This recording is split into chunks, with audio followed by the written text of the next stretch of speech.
میرے دل میں ارمان مدینے کے ارمان. اجالا ان صفات کو زندگی دیتا ہے. سبحان اللہ سبحان اللہ. وہ دن کا اجالا ان صفات کو زندگی دیتا ہے. اور جب زندگی ملتی ہے تو پھر آنکھیں تلاش کرتی ہیں. پھر آنکھیں تلاش کرتی ہیں. پھر کان کسی کے انتظار میں کون سی آواز آئے گی. پھر زبان پکارتی ہے. پھر قدم جدھر زبان بولے اور نظر تلاش کرے قدم ادھر چل پڑتے ہیں. اس لیے اہل فکر کہتے ہیں کہ یہ قدم جب جاگتے ہیں، یہ زبان جب جاگتی ہے تو ذکر محبوب کرتی ہے، گفتگو محبوب. اور قدم جاگیں تو کوئے محبوب. اور دیکھے کسے تو سوئے محبوب. اور آنکھ دیکھے تو روئے محبوب. یہ کب ہوتا ہے؟ جب دن آ گیا. اور دن کب آتا ہے؟ جب روحانیت بیدار آئے. روحانیت کب بیدار ہوتی ہے؟ جب محبت آئے. محبت کس کی آئے؟ اس محبوب حقیقی کی جو بدل نہ سکے، اس محبوب حقیقی کی جو پوشیدہ نہ ہو سکے، اور اس محبوب حقیقی کی جو دور نہ رہ سکے، جو قریب تر ہو کے بھی اپنے جلووں سے تمہیں زندگی نہیں دے کے، اپنی چاہتوں میں غوطے دے کے اپنی زبان دیتا ہے، اپنی آنکھ دیتا ہے، اپنے کان دیتا ہے، اپنا دل دیتا ہے، اپنی زندگی دیتا ہے. اس لیے فرماتے ہیں باز شب منسوخ شد از نور سبحان اللہ سبحان اللہ. جماد سوخت جماد سوخت زاں آتش فرو. انسان تھوڑی دیر تو پتھر تھا، تھوڑی دیر تو پتھر تھا. اب تو حسین بھی ہو گیا، جمیل بھی ہو گیا، دلکش بھی ہو گیا. اب تو دل نشین بھی ہو گیا. اب تو دل نشین بھی ہے، دلکش بھی ہے. اللہ غنی. اب تیرا چہرہ دیکھنے کو جی کرتا ہے، تیری آنکھوں سے نکلتے نور کی کرنوں کو لپیٹنے سپیٹنے کے لیے جی کرتا ہے. تیرے قدم چلتے ہیں اور جہاں تیرا قدم پڑتا ہے وہیں سے اجالے اٹھتے ہیں. تو کیا شے ہے؟ معلوم ہوا کہ تو از خود کچھ نہیں، کسی نے اپنے لیے تجھے جو بنایا تو ایسا سنوار کے بنایا کہ رات کے اندھیرے سے دن کے اجالے میں لا کے اپنی ساری محبتیں، قدرتیں، وجاہتیں تیرے جسم کے ذریعے ظاہر فرما دی.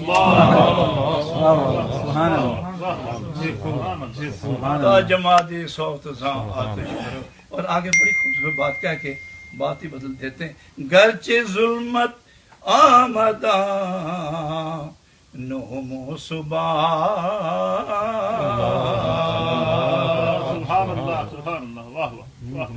گرچہ ظلمت آمداں نوم و صبح نے درون ظلمت است آب حیات. ارے اس رات کو اتنا بھی برا نہ سمجھو. ارے اس رات کو اتنا بھی برا نہ سمجھو. جو مخصوص تنہائیوں کے جلوے رات کو عرش سے نیچے آتے وہ رات ہی کو آتے.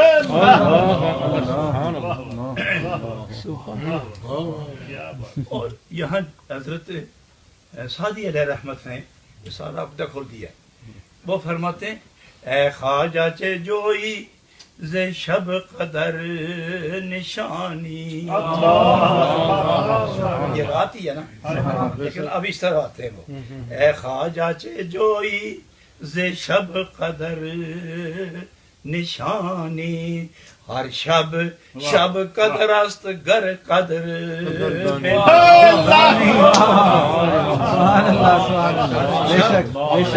شب قدر است گر قدر بیدانی. اتنی بھی رات بری نہیں کہ اس کی توہین کرو. اس رات میں بھی کوئی ایسا لمحہ آتا ہے جب ساری کائنات جو جمادی کیفیت ہے، سو جانے والی دنیا غافل ہو جاتی ہے، یہاں کوئی اس کا اپنا پروردہ جب سر اٹھاتا ہے تو تنہائیوں میں کائنات اس لیے رات کے اندھیرے آتے ہیں تاکہ ساری کائنات پر غفلت کی چادر چھا جائے اور یہ عاشق جاگ جائے تاکہ جب دونوں ملیں تو بغیر آنکھ دیکھے ہی نہ اے خواجہ جو شب قدر نشانی ہر شب قدر اصغر قدر بیدانی رات شب قدر سال کے بعد آتی ہے، اس کا انتظار کیوں کرتے ہو؟ جس لمحے محبوب ملے وہی شب قدر ہے، وہ ہر رات مل سکتی ہے لیکن رات کی قدر تو جانو، رات کی قدر تو جانو۔ اللہ غنی اس مقام پر آنے کے بعد فرماتے ہیں یہ دنیا کی رات اگر سمجھتے ہو تو پھر اس رات کو جسم کے آرام اور روح کی بیداری کا ایک اہتمام کیا جاتا ہے، جسم کے آرام کے لیے، چونکہ دنیا میں جسم کام آتا ہے اور عاقبت میں روح کی کمائی کام آتی ہے، لیکن روح اور جسم دونوں مل کے کماتے ہیں، اور جسم نہ ہو تو روح اپنا کردار ادا نہیں کرتی، اور روح ہو اور جسم نہ ہو اور جسم ہو اور روح نہ ہو تو یہ دونوں ملتے ہیں تو پھر کام چلتا ہے۔ لیکن ایک بات بڑی مزے کی ہے، فرمایا روح تابع ہو جائے جسم کے تو دونوں ناقص، اور اگر جسم تابع ہو جائے روح کے تو پھر دونوں عرش کی سیر کرتے ہیں۔ اس لیے کل شیء یرجع الی اصلہ۔ اب سوچو کہ جسم کی اصل کیا ہے، اور اب پھر سوچو کہ روح کی اصل کیا ہے۔ جب ہر شے اصل کی طرف جائے گی تو روح کا رخ کدھر ہے، روح کی طلب کدھر ہے، روح کا تجسس کیا ہے، اور جسم چاہتا کیا ہے، روح چاہتی کیا ہے، وہ کہاں سے آئی، یہ کہاں سے آئے، کب ملے، کیسے ملے، کیوں ملے اور کب تک کے لیے ملے۔ جب یہ دونوں ملے تو پھر حکم ہو گئے، اس وقت سب ارواح اکٹھے کر دیے گئے، کیونکہ اب تم نے نزول اختیار کرنا ہے۔ مقام قرب میں تھی روحیں ساری کی ساری، تو اب ان کا چونکہ نزول کا زمانہ قریب تھا تو اب اللہ رب العالمین نزول سے پہلے مقام قبول پر انہیں فائز کرنا چاہتا تھا، تو پھر وہاں 3 گروہ ہو گئے۔ اللہ نے تجلی فرمائی اور اس کی 3 حیثیتیں ہو گئی۔ ایک جگہ ایک روح کا ٹکڑا ایسا طبقہ گروہ طائفہ ایسا تھا کہ جس پر مسلسل روشنی لگتی رہی، مسلسل روشنی لگتی رہی، اور ایک ایسا تھا تھوڑی روشنی لگی پھر ختم ہو گئی، اور ایک ایسا تھا کہ اس وقت بھی اندھیرا ان پر غالب رہا۔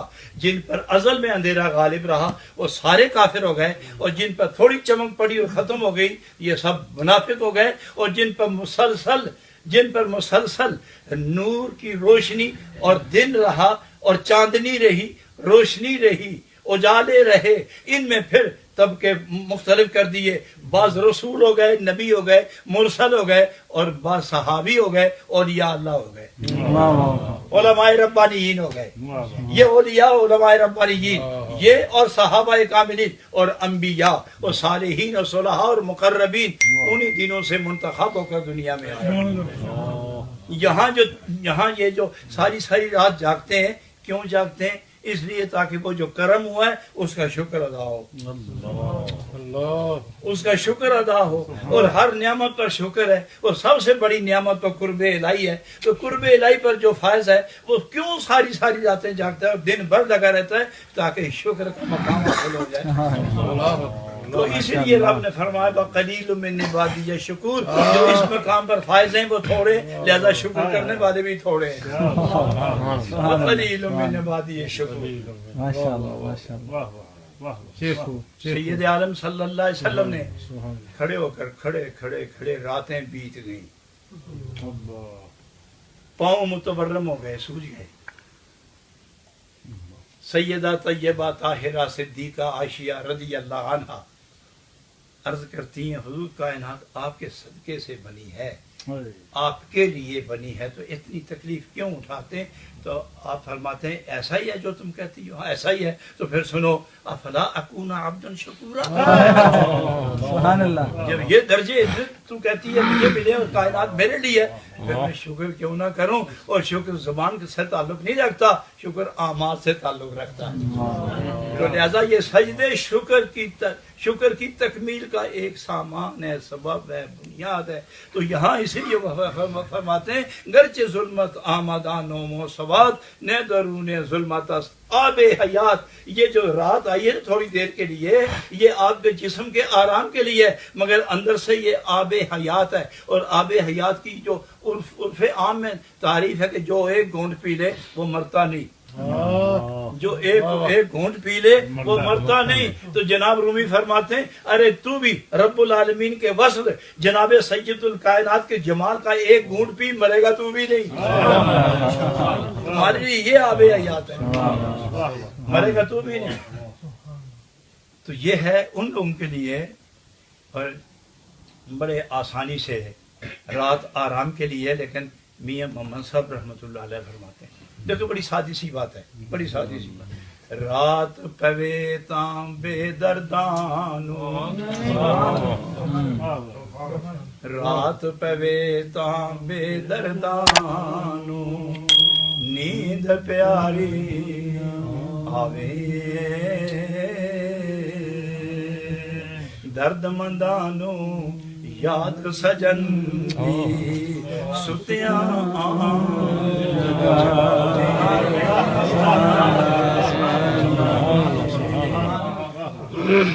درد مندانو، رات سجن دی ستیاں آن جگاوے۔ اور جب یہ جاگتے ہیں تو اس کی مثال جناب رومی فرماتے ہیں کہ جب غنچہ پھول نہیں بنتا تو بلبل روتا ہے، جب غنچہ پھول نہیں بنتا، نہیں کھلتا، پھول نہیں کھل کے سامنے آتا تو بلبل کے آنسو اور چیخے اور آواز، اور اتنا درد بھری آواز کہ ہر سننے والا اس درد پہ کھڑا ہو جاتا ہے۔ لیکن یہ درد سناتا نہیں ہے، یہ ان جلے ہوئے دل کی وہ کیفیت ظاہر کر رہا ہے۔ اور جب غنچہ کھل کے پھول بن جائے پھر نہیں بولتا، اس لیے کہ محبوب سامنے آ گیا۔ جب تک محبوب پردے میں تھا چیخ و چلانا، شور کرنا جاری تھا، پکارنا جاری تھا، اور جب سامنے آ گیا تو خاموش۔ یہ سجدے، یہ قیام، یہ قعود، یہ اس وقت تک ہے جب تک پردہ نہیں ہٹا۔ سجدے میں گیا، پردہ ہٹ گیا، دوسرے سجدے کی ہوش ہی نہیں رہی۔ قیام میں پردہ اٹھ گیا تو نہ جانے پھر قیام دوسرا کب ہوگا۔ یہی حالت ہے کہ اس وقت تک یہ عبادات مراحل طے ہوتے ہیں، کبھی سجود، کبھی قعود، کبھی تلاوت، کبھی عبادت، کبھی ذکر، کبھی تسبیح، کبھی سوز، کبھی گداز، کبھی آنسو، کبھی آہیں، اور کبھی چلانا، کبھی شور کرنا، تنہائی میں دل جلتے رہنا۔ لیکن جب مرم لگ جائے دل پر وصل کی اور ملاقات ہو جائے خاموشی تاری۔ اس لیے رات پوے تاں بے دردانو، درد مندانو، یاد سجن دی کنو پکڑ کے اٹھا لے۔ یہ ہے اللہ کے بندوں کی کیفیت۔ اور جناب رومی رحمت اللہ علیہ نے رات اور دن کا جو تباین ہے، جو کیفیت ہے، اس کا ظاہر بھی اور باطن بھی، مقصد بھی اور مفہوم بھی اور نتیجہ بھی آپ کے سامنے رکھ دیا۔ وآخر دعوانا ان الحمدللہ۔ سبحان اللہ۔